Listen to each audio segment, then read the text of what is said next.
देश के अंदर आज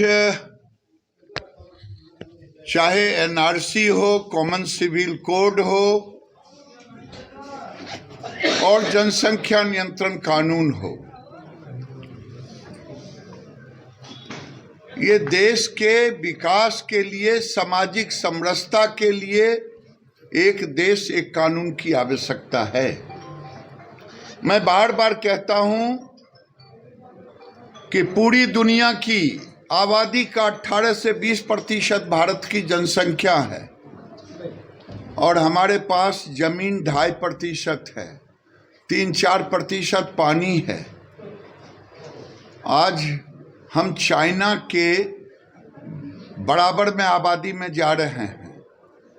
79 में चाइना वन चाइल्ड पॉलिसी लाया, आज उसने 60 करोड़ से भी ज़्यादा की आबादी को रोका। अगर आप देखें तो 79 के पहले भारत का जीडीपी चाइना के जीडीपी से अधिक था, लेकिन आज हमसे अधिक उसका जीडीपी है। उसका कारण था जनसंख्या नियंत्रण कानून। आज चाइना 1 मिनट में 10 बच्चे पैदा कर रहा है, हम 31 बच्चे 33 बच्चे पैदा कर रहे हैं। तो एक ऐसा कड़ा कानून आए देश के अंदर जो हिंदू, मुस्लिम, सिख, ईसाई सबों पर समान रूप से लागू हो। जो ना माने उनको सरकारी योजनाओं से वंचित किया जाए, जो ना माने उसकी वोटिंग राइट समाप्त कर देने की जरूरत है। तभी देश का सामाजिक समरसता, तभी देश का आर्थिक विकास, क्योंकि संसाधन सीमित है। और ये भी याद रखिए, भारत में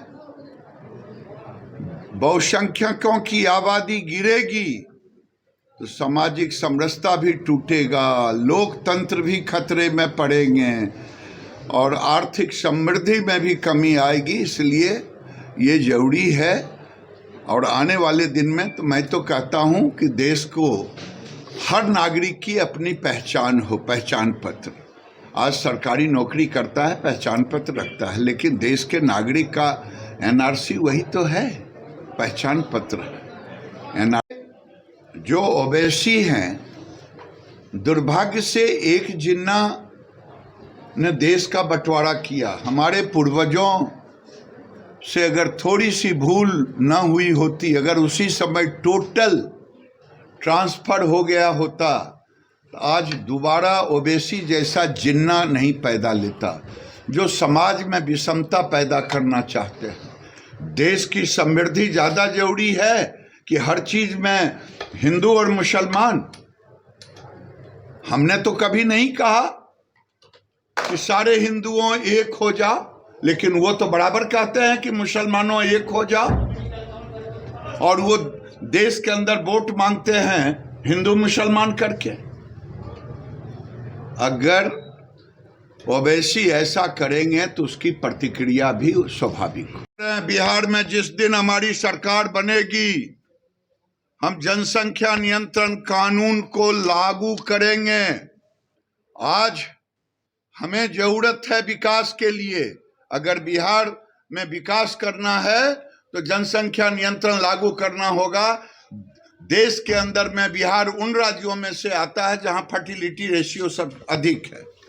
मैं क्या कहूं, नीतीश जी के साथ मैं मंत्री रहा हूं, मेरे मुख्यमंत्री हैं। आजकल तो सबों को सम्मान भी दे रहे हैं, छोटे बड़े को भी प्रणाम कर रहे हैं, कई जगह मैं देखता हूं। लेकिन नीतीश जी ने गंगा जल पहुंचाया है गया में और नालंदा में, शायद नवादा भी कह रहे हैं। मैं उससे दुखित नहीं हूँ, खुश हूँ, कम से कम गंगा जल पहुंचा रहे हैं। लेकिन हर इंसान को प्रायश्चित करने का अधिकार है। नीतीश जी भी प्रायश्चित कर रहे हैं। हर घर तो शराब पहुंचा दिए, चूहा तक को शराबी बना दिए, गांव गांव में शराब पहुंचा दिए। अब उसका प्रायश्चित कर रहे हैं गंगा जल पहुंचा करके। गंगा जल प्रायश्चित करें, लेकिन प्रायश्चित कर नहीं पाएंगे कि जितना बड़ा अपराध उन्होंने की है। बिहार में हर घर नल जल बना है। अगर हिम्मत है तो थर्ड पार्टी सर्वे करा दे नल जल की स्थिति क्या है। बक्सर जिले में भी करा ले, मैं बक्सर में बैठा हूँ, और मुझे बता दे पंचायत की क्या स्थिति है। तो खोखली ढोल ना पीटे वास्तविकता के साथ। देखिए, मैं बोलना नहीं चाहता हूँ। आज देश के अंदर में अभी बिहार में बाई इलेक्शन हो रहा है, पीछे भी हुआ, आगे भी चुनाव होगा। मुस्लिम वोटों की चिंता महागठबंधन को बड़ा तेजी से है। हिंदुओं का बिखराव, ये आखिर हिंदुओं को कौन देखेगा। महागठबंधन तो मुस्लिम को देख रहे हैं, हिंदुओं को कौन देखेगा। आज बिहार में बड़ी तेजी से धर्म परिवर्तन चल रहा है। आज पूर्वांचल की स्थिति ये हो गई है कि पूर्वांचल में लगता ही नहीं है कि हम कहाँ बैठे हैं। क्या कहीं बांग्लादेश तो नहीं आ गए हैं ये घुसपैठियों का। लेकिन बिहार सरकार कभी नहीं ये सर्वेक्षण कराएगा कि कौन बांग्लादेशी सीमांचल जिलों में आया है। आज हर जिले में ईसाइयों द्वारा धर्म परिवर्तन किया जा रहा है। बिहार का कोई ऐसा जिला नहीं है, इसमें न बक्सर अछूता है, न मेरा जिला लखीसराय अछूता है, जहां ये काम नहीं हो रहा है। इसे कानून बनना चाहिए। हर राज्य को एक कड़ा कानून बनाना चाहिए धर्म परिवर्तन के लिए। जो धार्मिक परिवर्तन लोभ, पैसे, प्रोत्साहन दे करके धर्म परिवर्तन कराते हैं, इसके लिए कानून बनना चाहिए। पर मैं कुछ नहीं बोलूँगा। वो राजा के बेटे हैं, वो बेचारे क्या बोलते हैं उनको खुद ही नहीं पता है। और क्या कर रहे हैं, वो भारत जोड़ रहे हैं या टुकड़े टुकड़े गैंग को जोड़ रहे हैं। दक्षिण भारत में वो उन पादरियों के चर्च में गए या उनसे मिले जो हिंदुओं का अपमान, हिंदुओं को धर्म परिवर्तन, हिंदुओं के प्रति नफरत। तो ये तो नफरत करने वालों को जोड़ रहे हैं।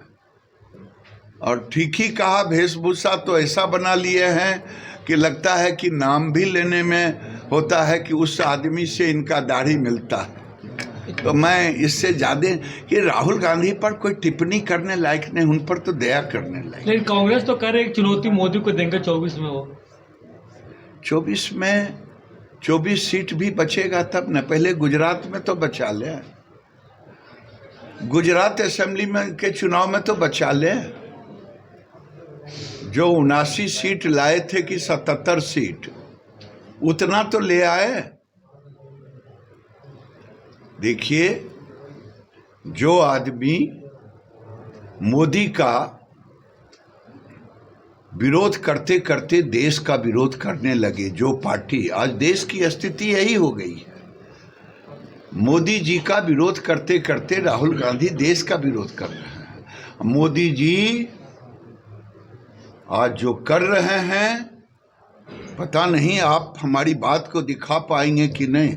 जिस धरती पर बैठा हूँ, राष्ट्रकवि दिनकर ने, जिस समय जनसंघ बीजेपी की पैदाइश नहीं हुई थी, उन्होंने एक कविता लिखा था, एक हाथ में कमल लिए एक हाथ में धर्म दीप्त विज्ञान, लेकर उठने वाला है इस धरती पर इंसान।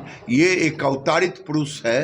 भारत के सांस्कृतिक उत्थान और भारत का भौतिक उत्थान दोनों को साथ लेकर के विज्ञान और धर्म को आज दुनिया में नरेंद्र मोदी एक तरह से भारत का ध्वज फहराने का काम कर रहा है।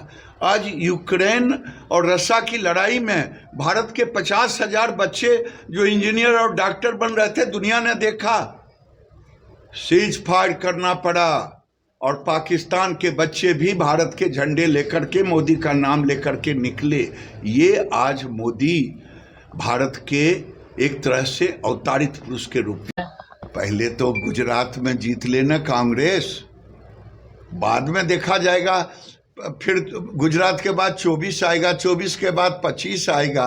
पहले गुजरात में कांग्रेस जीत के दिखाए। नीतीश कुमार तो बेचारे अपने दूसरे के सहारे जी रहे हैं।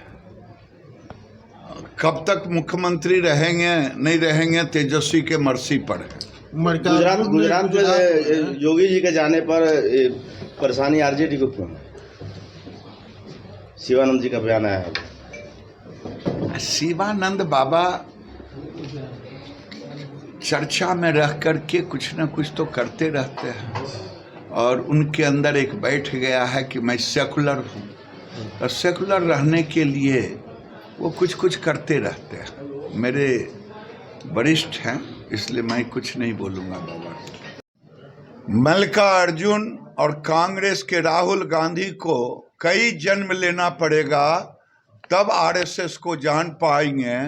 आरएसएस वो संगठन है जो भारत के उत्थान के लिए, भारत की अस्मिता के लिए, भारत की संस्कृति के लिए, भारत के सांस्कृतिक धरोहर के लिए पूरे कुर्बान करने वाला है। इसलिए मल्लिकार्जुन और राहुल गांधी को आरएसएस समझने में कई जन्म लगे। लेकिन रावण का उपाधि दिया है।